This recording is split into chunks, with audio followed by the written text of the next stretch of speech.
You won't believe that the girl you're seeing right now I escaped from the most two dangerous individuals in the history of Australia.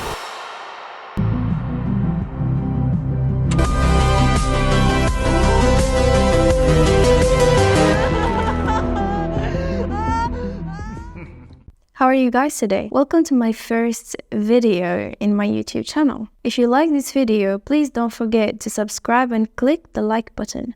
And let's get started. Today's story is about love. And you might be quite confused, but you will know at the end of this video what's wrong with love. When it's between two, the least that's said about them is that they are devils.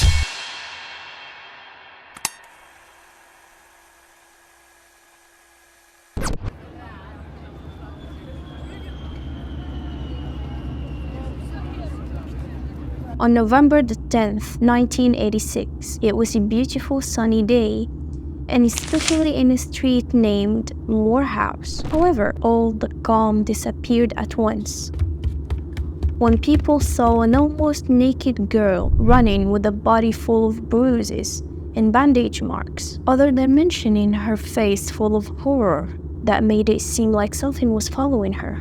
Suddenly, she stopped at a man who was in front of his store. She told him that there were people following her and that if any woman came claiming that she's her mother, she's a liar and he shouldn't believe her because she's the one that kidnapped her. Of course, after listening to that, the man took her to the police station where there was this police officer named Laura Hancock, and then the girl told her one of the most terrifying stories in the history of Australia.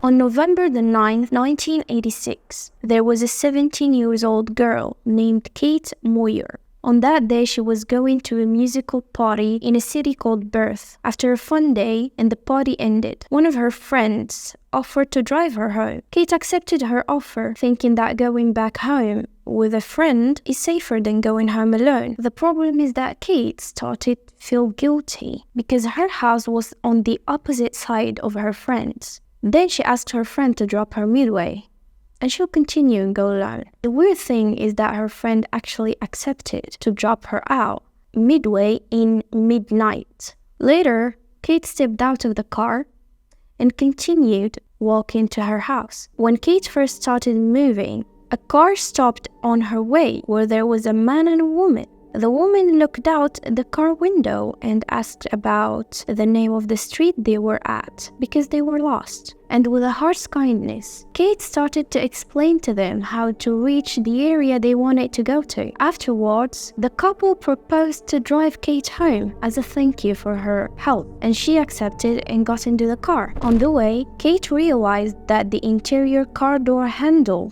was broken. She felt suspicious and she asked how can she get out when she arrived home. They said that she can simply open the window and open it from the outside. But when she tried, the window handle was also not working. Kate started to feel scared, and she asked them to drop her and that her house was near the area they were in at that moment. Although it was a lie just to escape from them, unfortunately for her, they didn't listen to her. They just kept going. With the urge of escaping and panicking, Kate started screaming, but the results weren't what she wanted because the man managed to grab her and slam her with one of the edges of the car, followed with the woman who put a knife in her neck to silence her and keep her quiet. The man kept driving until they arrived to a deserted place where the couple started tying her up and covering her with a blanket. While they were tying her up, she asked them a question that I'm sure, deep down inside her, she doesn't want to know its answer. The question was, are you going to rape me or kill me? The answer was more frightening than anything she anticipated, because they said, we will rape you if you behave. At that moment, a strange realization came to Kate's mind, wondering if she behaves, she's going to be raped. What if she misbehaves? They eventually continued their way to arrive to a house where she'll experience the worst day of her life. As soon as they entered, the woman asked Kate to take off all of her clothes, leaving her naked. Then they took the clothes and put them in a plastic bag. The scary thing the man did after that is that he wrote on the bag her name, her age, and her address. That indicates that it wasn't their first time doing such a thing. The couple started interrogating her to know the details of her private life, like her full name, her friends, who's she living with, etc. Of course, as anyone in such a situation, Kate was terribly horrified to speak. And the reaction of the couple was that they were laughing at her, enjoying causing her such mental damage. The man took Kate to the bathroom and forced her to take a shower. She did, and they took her to the living room to consume drugs and alcohol with them. It was very strange at that moment because they played Rambo's movie. When it finished, they played Romeo and Juliet's song, and they made her dance on the song in a seductive way. Kate started crying, feeling shame and violation from two psychopaths who were forcing her to do weird things other than the fear she was feeling from what's coming next. Indeed, after the song ended, the man took Kate to a room where there was a bed full of chains and ropes and other things. And I guess you can tell what happened to the girl. You'll be wondering where was his wife at that moment. Well, his wife was there, sitting, watching the girl being tormented. When the man finished, they gave Kate a sleeping pill and they left her in the room, not knowing that Kate didn't actually take the pill, but put her under her tongue, pretending to swallow it, and then throwing it under the bed when she got the chance. Kate started thinking of the steps she should take to escape, as she was sure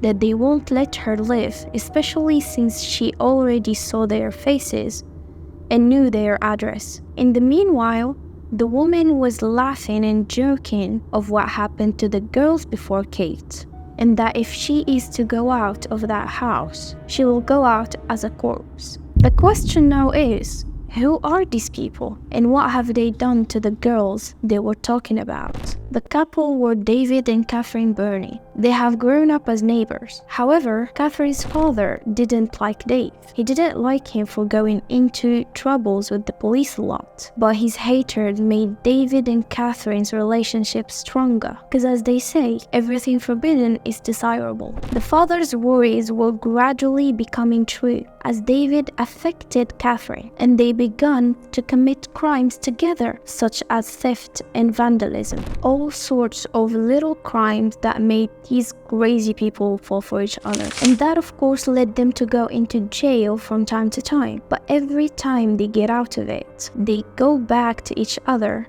more attached than ever before. They continued that way until David made a mistake when he was arrested by the police for stealing explosive materials and was sentenced for 3 years. In that period of time, Catherine progressively started to move away from him. One day she found a job to work as a maid for a rich family. In her work period, she fell in love with a boy from the family named Donald, and she got pregnant from him. When the family knew, they married them off out of fear for the family's reputation, and they had 6 kids. And when David came out of prison, he got married and had kids too. Time passed. One day, by coincidence, Catherine and David met again, and this time they've decided to let nothing in the way of their love again. That's why they kept their relationship as a secret until 1985. In that year, David and his wife got divorced. And Catherine told her husband that she's leaving and never coming back, neither to him nor to her children. And she moved in with David. The fact is, they were the worst couple in history. David was a sex and drug addict. On the other side, Catherine was massively in love with him. She was so much in love that David knew how to convince her that it's normal for him to have sexual relationships with other women. Catherine didn't want him to leave her, that she was left with no other choice but to get convinced for him, and unfortunately, their crimes only seemed to get more and more dangerous with time. to turn from theft to kidnapping to finally get to murder. Their first kidnapped victim was the 22 years old Mary Nelson. David knew that Mary was working in a restaurant near his workplace. One day, David went to Mary and offered to sell her a car wheel. And for some reason, Mary accepted. Once she arrived to their house, he dragged her in and to the room with the chained bed. In there, they imprisoned her and tied her up. Then David mercilessly raped her multiple times. The odd thing is that Catherine was sitting watching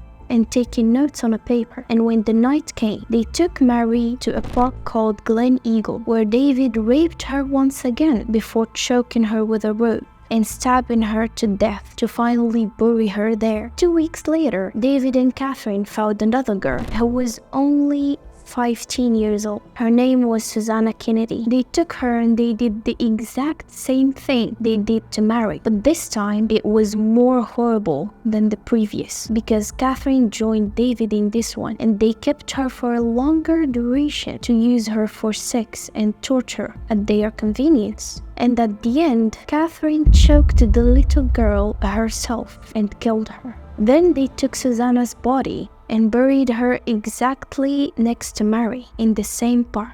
The next victim was a girl named Lillian Batterson, and the next one was Denise Brown, who kept fighting for her life until her last breath.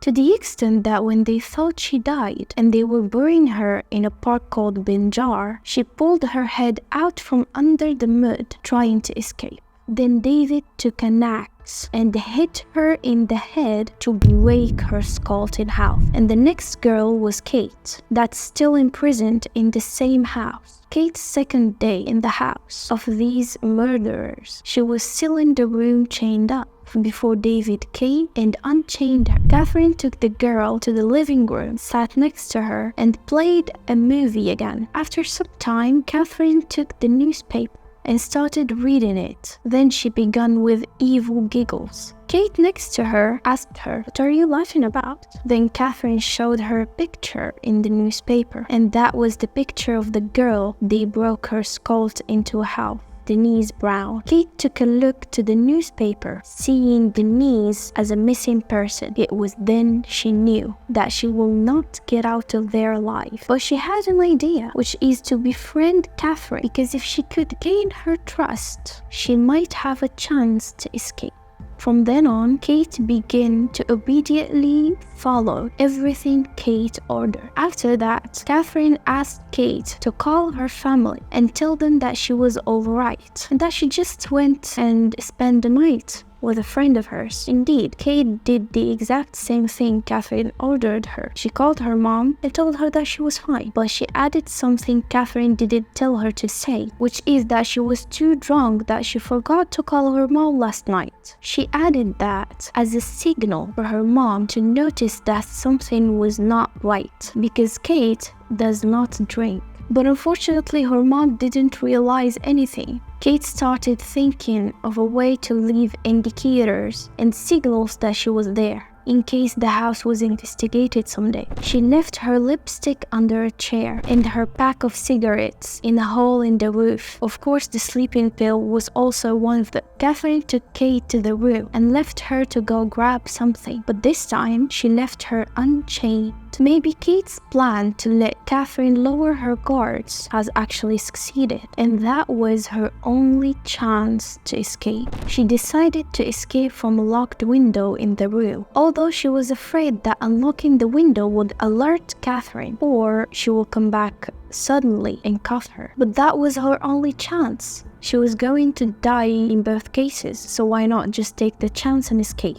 Kate got out of the house through the window and she ran with all of her might, with only underwears on. She knocked the neighboring houses' doors, but nobody opened to help her, and there was nobody in the street to get help from. She kept running until she ran into the man I told you about in the beginning, and he took her to the police station. In the interrogation room, Kate was sitting with the officer Laura Hancock, and she told her that she was kidnapped by a man and a woman and that they tortured her for a full day. After Laura heard Kate's story, she went to the police chief to hold the case with her, although the chief didn't believe Kate, claiming that she was lying because she spent a night outside the house and she came up with a story as an excuse for that. But Laura remained determined until she convinced him. Then the police chief gave Laura a chance and sat down with her in the investigation room. Then Kate gave the chief all of the details that happened. She even gave an accurate description of their facial features. The chief asked Kate if she could recognize the house, and the answer was yes. The police went with her while she was showing them the way to the house. Once they arrived to the area, she showed them the house before hiding while crying. The police spread out to look for the people Kate described. They went to the neighbors to ask them if they've witnessed anything strange in the area. And there was this woman who said that she saw an almost naked girl jumping out of the window and running away. The young girl broke out of this window here in the front and ran down practically, I do believe, with sort of nothing on. The woman's testimony was enough for the police to decide to inspect the house. They broke into the house to search it and found all the evidence Kate left: the lipstick, the pack of cigarettes, and the sleeping pill under the bed too. But they didn't find David and Catherine. In the meanwhile, the police was also watching the house from the outside, and after a while, Catherine came back home holding with her supermarket bags. They managed to catch her before she gets away. They told her that they are investigating a girl's case, claiming that she got kidnapped in this house. But obviously, she denied the accusations. They asked her about David's whereabouts, and she told them his workplace. Then they went and arrested him too. The police interrogated each one of them separately. At first, David declared that Kate went with them willingly. But the police, of course, didn't believe him because what they found in the house wasn't normal. Moreover, the girl was still underage, plus the disappearance incidents that filled the area at the time. After long hours of interrogation with David, an investigator told him, "The day is passing already, and we know that you are the responsible for the disappearance of these girls, so just come clean and confess." David's answer was, "Okay." Like this simple.